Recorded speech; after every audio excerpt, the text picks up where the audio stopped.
What's it like to cry in space?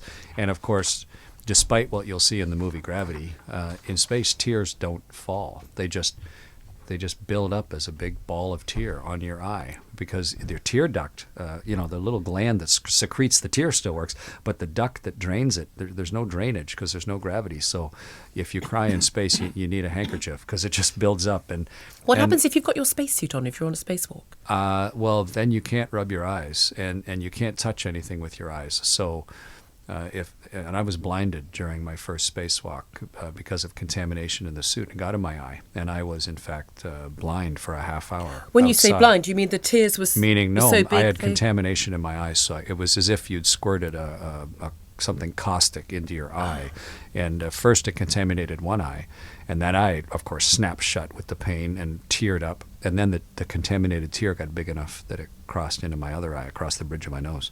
So then both eyes, it's like you had pepper oil in both eyes. So I couldn't see. And you're in a spacesuit outside of the space station? On my very first spacewalk, I was blind for about a half hour. Until finally... Is this the actual moment of, Houston, we have a problem? I actually called down to Houston. With one eye blind, I figured, I still got another... Maybe that's why we have two eyes. I'm still okay.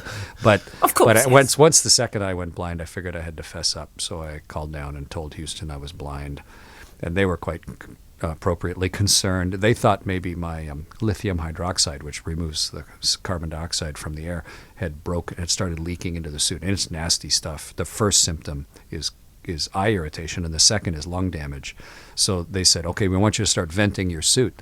So I opened up a vent valve on the side of my suit. So in fact, I was hissing my oxygen away into the universe while being blind, while hanging onto the outside of the spaceship on my first spacewalk.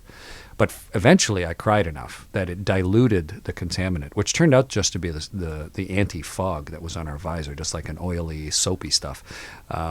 Eventually, I cried enough that it diluted it so I could start to see again. I could stop venting my oxygen into the universe and get back to work again. I don't even know where to start. It does sound like something straight out of the film Gravity. We're going to ask you about that. I'm sure you get asked about all it's these the other films way around. on space. Gravity is straight out of things like that. Oh, goodness me. Absolutely extraordinary.